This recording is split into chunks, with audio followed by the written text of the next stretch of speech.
Recruit Training Command is the quarterdeck of the United States Navy. Every enlisted sailor begins their naval career here, and our mission is fairly simple. It's to transform civilians into smartly disciplined, physically fit sailors ready for follow-on training and service to the fleet. In the building! Move it! Good order. And while doing so, to instill in them the highest values of honor, courage, and commitment. Our training environment is controlled chaos, and while it may not seem like that to the recruits, each and every event has meaning and purpose.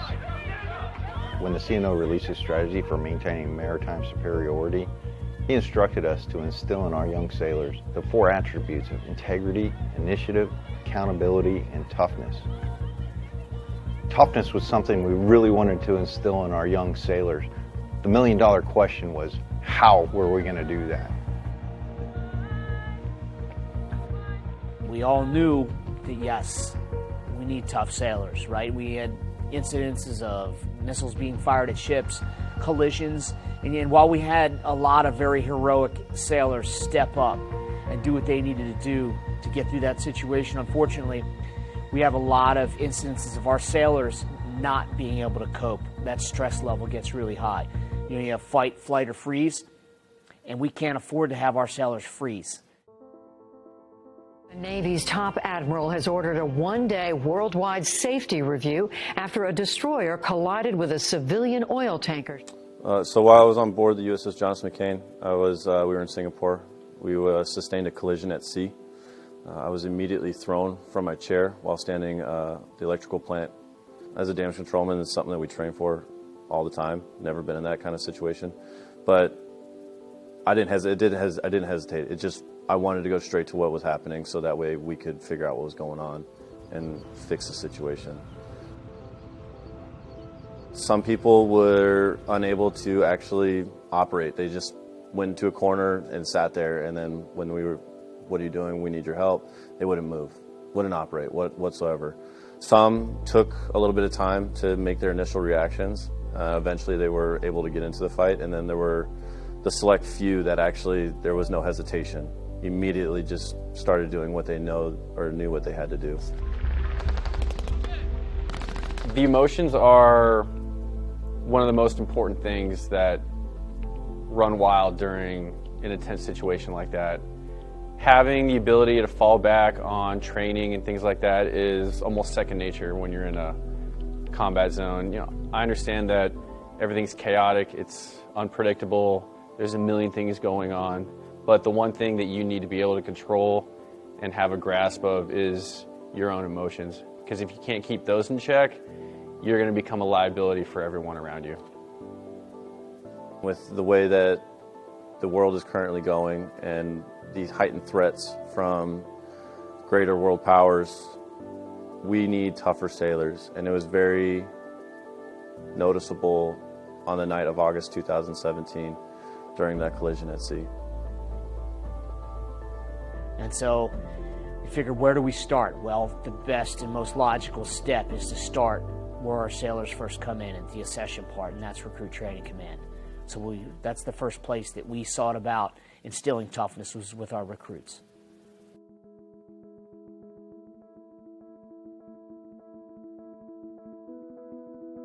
And your recruits, then they start to commit to buying into the concept. This program at RTC first started when Admiral Bernanke at Naval Service Training Command locked a Navy SEAL, a chaplain, and a clinical psychologist into a room and said, hey, figure it out. Get after toughness. How do we create a program based on the body, mind, soul approach? And that's what we've done. We believe we've found toughness at the intersection of mental, physical, and spiritual strength.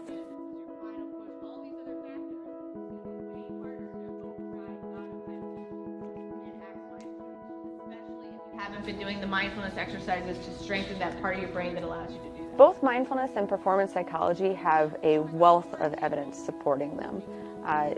They were shown to increase self-regulation and also increase performance.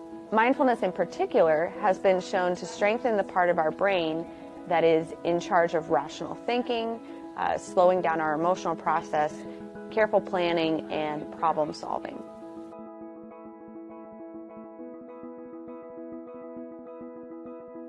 What makes someone tough? What are some of those characteristics?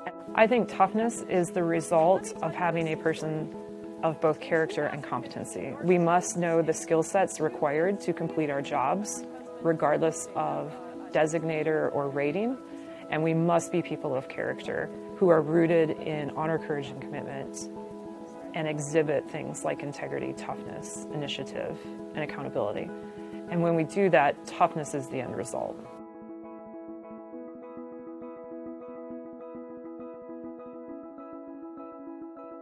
And it's easier said than done in many cases. But before you get into a potentially contentious engagement. We brought a SEAL into Warrior Toughness because we're the main action arm in terms of boots on the ground. We're the folks, our communities are the ones that have been facing combat for the last almost 20 years. And so, by bringing a SEAL in, it maintains that credibility to say, yes, these are the things that we've used. We've used performance psychology in our community. We have adopted a warrior mindset. So we can speak to that. So we can translate that. And so when people say, yeah, there's a SEAL who's going to talk about what it means to be a warrior, people are like, yes, he should know what he's talking about. Mental toughness is as important as physical toughness. It's important to chief, it's important to the petty officer, it's important to your entire chain of command. We've rolled out our first products.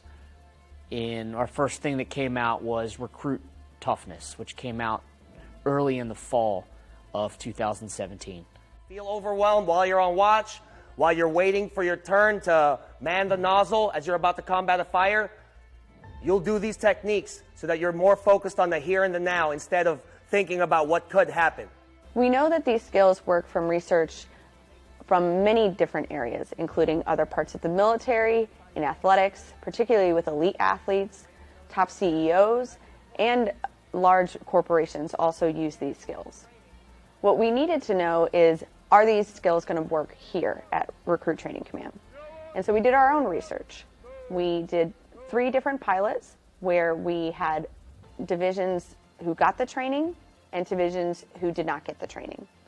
The divisions that didn't get the training were essentially told to be quiet for about 10 minutes because we wanted to be sure that we were measuring the effects of the program and not just 10 minutes removed from training as it is. Maybe for some of you, plant the seeds for the first time. In the classroom component, we are learning the attributes of initiative, integrity, toughness, and accountability through didactic, through conversation, through the use of C-stories, and through reflection. Good morning, welcome to Toughness Training. This is Lesson 1. I'm Chaplain Anderson. I was introduced to the Toughness program right when we moved to our ship 6. It was the first week, and we had our chaplain come in, sat us all down, and just kind of introduced himself, let us know his role. And at first I was thinking, I was like dang, like, why do we have to do this? Like, how am I really gonna have to apply this to anything that we're doing in boot camp? My initial reaction is I was very confused. I didn't expect that to be part of the toughness program.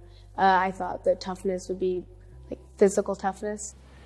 And then the chaplain started explaining it to us, and I was like, okay, this is getting a little interesting.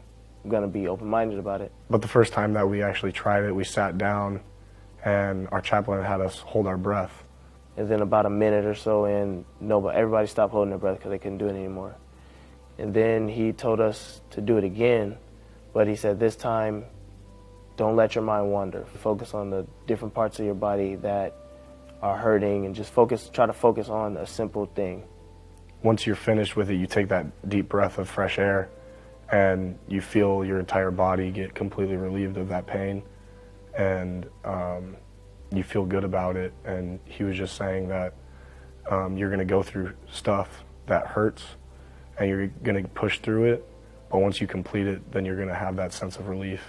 Once we were done doing the breathing motions, the inhale, hold, exhale, I felt very good about it. I thought it was such a smart thing to do. I didn't expect it at all, and it helped so many people, which I also didn't expect.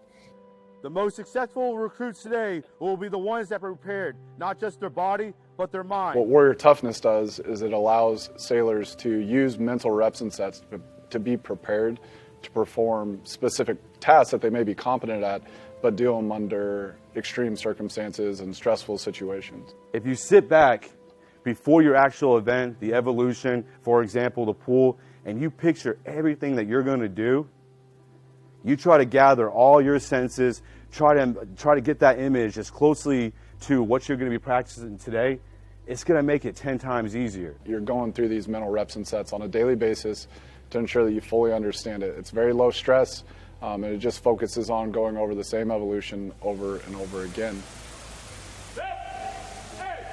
Just in time is before I walk in the room, so I'm starting to feel the stress level elevate a little bit. I do some just-in-time exercises so that I can confirm that I'm ready to go execute that task. Whenever you feel like you need to recalibrate, you will do so. You don't have to ask permission. You could be standing on the tow line awaiting further instruction, and you can do your recalibrate exercise right there. One of the things I rely on the most with the Toughness program is the recalibration technique, and it's really a bridge between the physical manifestation of stress where your breathing gets elevated and you start getting excited about something, and the ability to focus. So it's not taking a time out, or it's not exiting the situation to gather your thoughts and come back in, but it's the ability to real time be able to bring back the focus and get through an adverse situation without any time lost. Recalibrating is something I think everyone should do. It's really helped me. It's really helped my fellow shipmates. It's not something that I'm always thinking about. It's something that's kind of in the back of my head. It just allows me to slow my breathing and focus on the task at hand. So my mind's not wandering everywhere, and I'm not just like drawing a blank, or I'm not just super nervous or super anxious and making mistakes that shouldn't be made. When you get to the fleet and I'm sending you to this recruit and he makes that slight pause, let him recalibrate. Let him find his center, let her find her center. Know that that's what we're teaching. We're teaching them to recalibrate, find themselves, look inside themselves and know that, okay, this is a stressful situation. They taught me this is an alpha fire, but this is an actual alpha fire. I know that right now my heart is racing, my hands are clenching, and I'm scared. I'm going to recalibrate. I understand the feelings that I'm going through. And then I'm going to go ahead and attack the situation. Recruits are now asking, can we do an exercise the day prior to the PRT? And you see them breathing. You see everybody's bought in. While it may not seem beneficial at first to some people, it's another outlet. It's another way to deal with those issues. It's another way to deal with being mindful and understanding what that means. Of this toughness and these exercises. This one that we're going to be doing is called PMR plus mental scan. The best way that I can equate this program to a tangible resource is we're bottling and synthesizing experience. So from the recruit standpoint, or the junior sailor standpoint, or just somebody that's young in life, we're able to provide them techniques to be able to get through situations and persevere and come out on the other end with better after-action reflection and the ability to move on and learn through a process. So I've been stationed at Recruit Training Command for almost 3 years now after graduating Sea School. I've been able to be here for all the changes that Rear Admiral Bernanke put through, and seeing the different type of recruits that we had in the beginning to how we have now. To see that they're actually utilizing it, it's a whole nother recruit from what we had 2-3 years ago. Right after that, we established our first recruit division commander quality of life survey, and what that revealed was that our RDCs were under a huge level of stress. They'd work almost 100 hours a week and go home and try to be effective parents and spouses in the home, and that created a lot of stress. And so we said, you know what, these RDCs, they need these tools as well, okay, because maybe there's not, they're not being shot at, and they're not in a high stakes situation in a tactical sense, but they're facing a lot of stress, and they need these tools as well. So we developed RTC Sea School curriculum a few months later. The highest standards of honor, courage, and commitment. As the name Toughness first came out, I was a little bit concerned that we're actually heading in that direction, because it's an immediate turnoff. Well, if I'm engaging in development and toughness, then I must not be tough enough. I thought anecdotally it was just going to be another Navy initiative that progressed through, and people just talked about, but there was really no substance behind it. Hey, 1, 2, 3. First thing that went through my mind is, this is crazy, it's ridiculous, it's just another thing that the Navy's trying to do, maybe part of 2025. I was the adversary, I was completely against it, but you know what, now I'm a believer. So, when those thoughts come in your head, I'm tired, think of it more as, I have a feeling that I may be tired. I have a thought of fatigue because you're stepping out and you're focusing. As I became more involved in it, I saw the results in other people. Particularly in my life, the goal-setting aspect and being able to stay on target through a sustained period of time, being able to take that hit and keep going and focus on the day in and day out grind, that was incredibly important to me. Chief, the C-School LCPO is Senior Chief Rider. Shortly after, I started using all the tools that we were giving through these classes in order to apply Warrior Toughness to my personal life and at work as well. I am now 26 weeks pregnant and I use Warrior Toughness all the time. I recalibrate and I'm able to take a hit and keep on going without hindrance of having to dwell on the situation.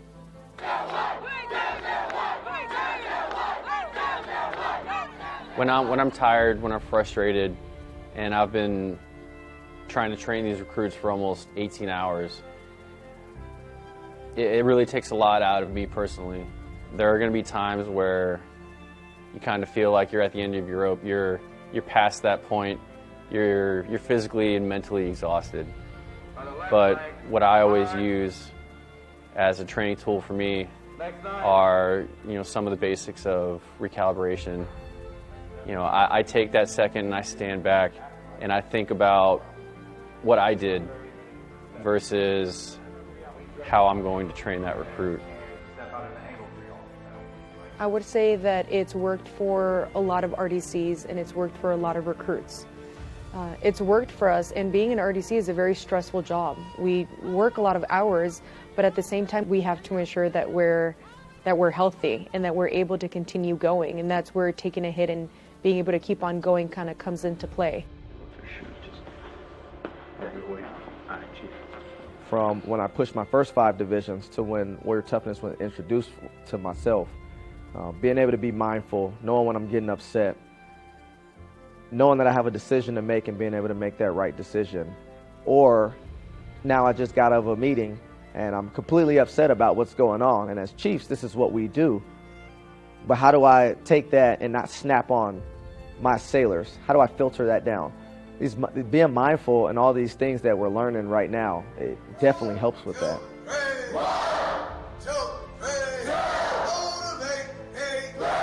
Just being able to identify physically what you're going through when you're actually in that moment. Just to understand physically what the recruit or your wife or your son might be physically going through. Just to understand that and be able to take a step back and then re-engage. Just that little moment where, okay, this is not general quarters. This is a Charlie fire. Let me secure the power for 1 minute right now. When you get out to the fleet, we need you to be able to do your job while under pressure. We need you to be able to do your jobs while you've got a ton of different distractors coming at you from 100 different directions. One of the things I hear the most out of the skeptics is, well, it's good for the recruits. Well, the fact is, it's good for you too. If you're going to be training something to your people, you need to be bought in 100% because they're looking to you for guidance and direction, and if it's something that you believe in, they're going to believe in it too. And all you're doing is helping and driving that force home a little bit better. After we conducted our first several classes of the RTC school curriculum, we immediately started creating pilots that we could have study and control groups to measure the data and statistics, because without that, then we really haven't proven that anything works.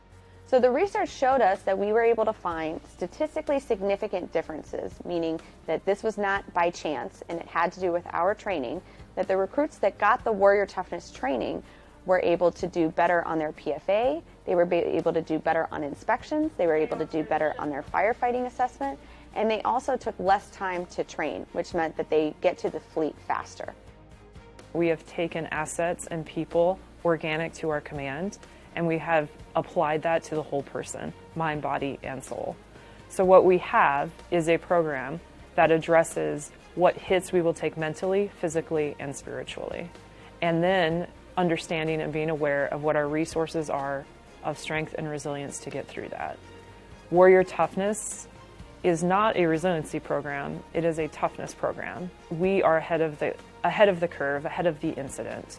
So we are being more proactive and building ourselves into tougher people, and the resilience piece is what happens after the hit. Similarly, it does the Navy no good if these techniques are only helpful in boot camp. So we're also tracking the sailors who participated in these studies throughout their first enlistment. Developing toughness and finding ways that you can manage your energy. Performance psychology, sports psychology, character development, these have all been proven hundreds, thousands of years. But now we've taken it and put it into a package that we have proven through statistics that we actually have developed something that works. And what we need now is obviously to figure out that formula for exportation into the fleet. As this begins to evolve, again, we've piloted this really well at Recruit Training Command, and we've seen great success thus far.